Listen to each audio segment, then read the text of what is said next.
Well, if he really was filming everybody, I mean, he had a lot of people at those parties, right? You know who said? Now, I've had to turn down $50 million 4 times. 4 times. Just to protect my integrity and that virgin hole I was telling you about. Right. Because P. Diddy be wanting to party. And you gotta tell him no. You got to tell him no. I did. I'm like, okay, what's the material you want to work on? He's just looking at me. Then next thing you know, okay, hey, will you help me? I want to hear your music. So I come over there and I play the music. And he's sitting there, just looking at me, like waiting. Okay. So then my assistant was like, you know, he wants to hang out with you next week. And I was like, for what? He's like, I think he's... Because I know the topic is sensitive. What happened to Usher? I heard about some music executive from the industry back in Harlem. You know, I heard it from some music executives back in Harlem. And I'm not going to speak on their name. They doing programs and everything like that. And they may be doing some programs. They may speak on it themselves. But I heard it from some music executives. What did you hear? Bro, you know how people be talking and we was around some people, something like that. And then some people might say, yo, I don't F with that dude. And at the time, I didn't even know who the F Usher was. You know what I'm saying? It was one of those type of situations. And when somebody say, yo, man, I don't F with them. I'm getting out that industry and everything like that. You know, Puff sent this little kid to the hospital. How he sent him to the hospital? Man, nigga was bleeding from the... And that's what was said. Oh, I didn't even have a name for the kid at the time. Then you hear it, and that's what happened. So, and just to hear this, and this new thing where they saying that they got kids coming forward and said that he did that, man, that shit is crazy. And like I just said, you know, that's just some... Joe Rogan, Terrence Howard, and Katt Williams have all gone off about the disturbing files allegedly tied to Diddy. And now even Elon Musk has entered the chaos, sending cryptic warnings to the white celebrities reportedly entangled in this mess and trying to flee the country. But before diving in, let's make this clear. Everything you're about to hear is based on speculation, alleged insider claims, and what's spreading online. We're just unpacking what's being said. New reports from the facility where Diddy is being held suggest he might be getting ready to talk, if it means saving himself. According to Joe, Terrence, and Katt, there are a few major names that Diddy could potentially drag down with him, and one name no one saw coming: Uncle Steve Harvey. Word on the street is, as soon as Steve got wind of Diddy's indictment, he didn't just lay low, he vanished, flew out of the country and did a full sweep of his socials. He even deleted an old tweet from 2017 calling Diddy a brother doing good for the kids. Not the best look, given what's coming to light now. Things get even darker. Years ago, Steve was seen living it up on vacation in Italy with Diddy and Lori Harvey, who was dating Diddy at the time, right after dumping Diddy's son Justin. Yeah, nasty. But what really raised eyebrows was a photo of Lori with white nail polish. Sounds random, but if you've been following this Diddy case, you know what that means. Cassie's lawsuit stated that Diddy made every woman around him wear white nails for contrast in his disturbing recordings. That tiny detail was a red flag. Turns out, Young Miami had white nails too, even Diddy's mom. So now people are asking, did Steve Harvey really not know what was going on? Or was he getting cozy with Diddy to climb Hollywood's power ladder? At the time, Diddy was worth billions, running Revolt TV and connected to the biggest producers, which is why people are saying, if Diddy starts talking, we may finally understand why Steve ran so fast. And then there's Meek Mill. Since Diddy's arrest, Meek's gone completely silent. Odd considering how tight they were. Remember that clip of Diddy calling Meek daddy in a pool, telling him he loved him? Yeah, doesn't hit the same anymore. When lawsuits started flying and names were being dropped, Meek disappeared. Lil Rod, who sued Diddy, even claimed Diddy was bending Meek with promises and deals in exchange. As all this broke, Meek jetted off to Africa and began posting cryptic tweets, one of them offering $100,000 to whoever could tell him who was trying to tie him to Diddy. But the internet wasn't buying it. Many believe Meek's in full-on damage control mode and may have even been caught on camera in one of those alleged tapes. If that's true, it's just a matter of time. Meanwhile, he's out here pretending like he has no clue what's going on, but no one's fooled. Same with Usher. He's been freaking out quietly too. He's known Diddy since childhood. At just 13, he attended Diddy's so-called flavor camp. Now folks are saying Usher was exposed to wild things back then. Even Diddy's former bodyguard, Gene Deal, once claimed that Diddy sent Usher to the hospital, bleeding from, well, you can guess where. As if that wasn't horrifying enough, people are digging up that old Kevin Hart interview where Diddy jokingly says he woke up in bed with Usher when they were younger. At the time, it got laughs. Now, not so funny. If Usher was really caught up in all of that, he better get his legal team moving fast. Then there's Jay-Z. He and Diddy have been close for years. Business, parties, all of it.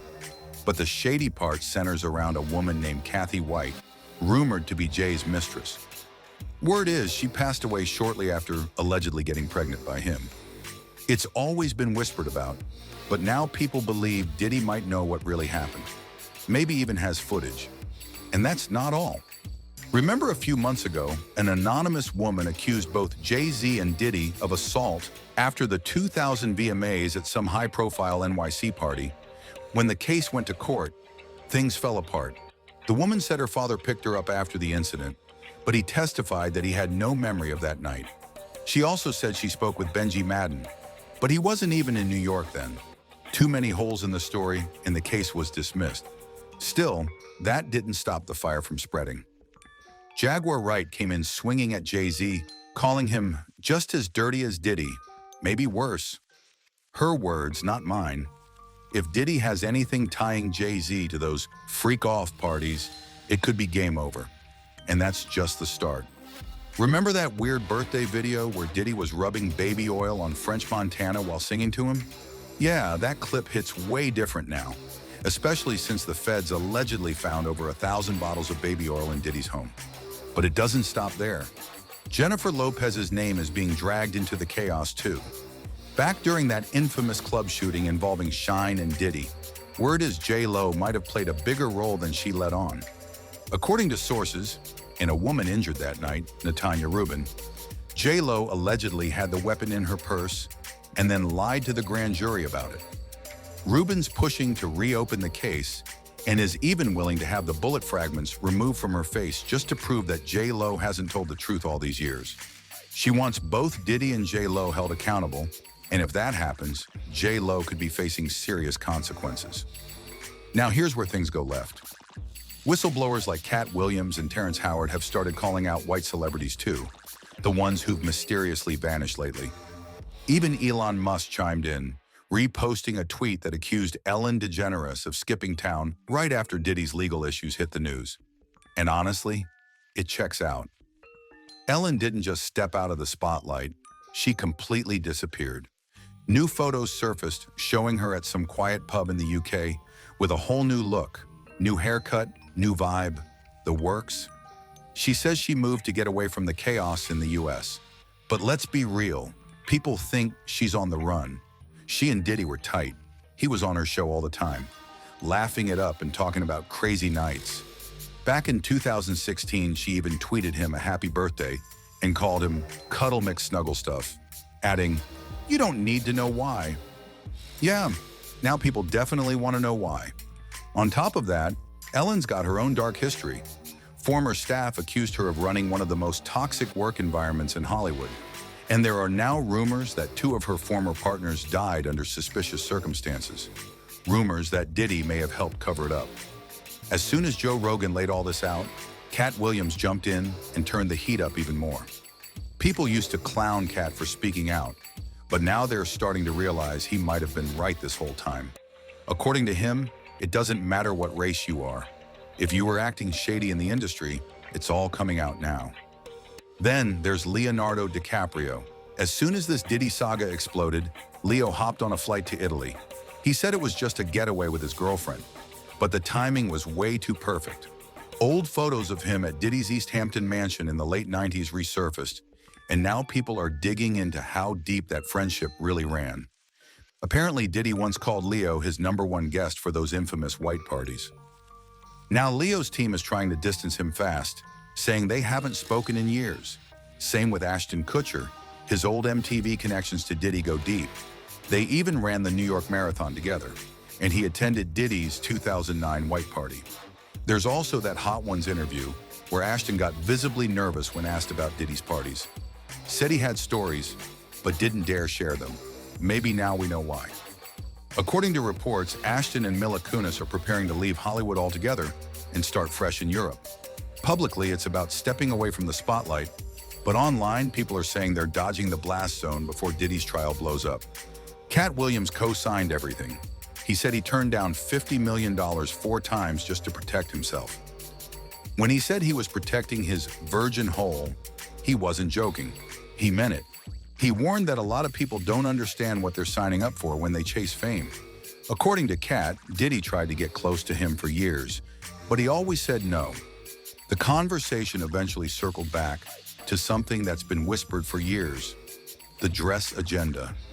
The theory that black male entertainers are pressured into feminizing roles before they are allowed to rise in Hollywood. Terrence, Katt, and even Dave Chappelle have called it out. Terrence claims that's why he was replaced in Iron Man 2. Not over salary disputes, but because he refused to play the industry's game. He didn't want to wear a dress or be forced into a watered-down version of himself. Katt said the same thing happened to him. Martin Lawrence tried to get him in a dress for Big Mama's house, and he refused. They went with Brandon T. Jackson instead. Katt's point is clear. Some people stay clean and lose everything. Others sell out and rise fast. With the May 2025 trial fast approaching, the clock is ticking. What's your take? Drop a comment, hit like and subscribe, and get ready. Because this isn't just another celebrity scandal. This might be the collapse of an empire,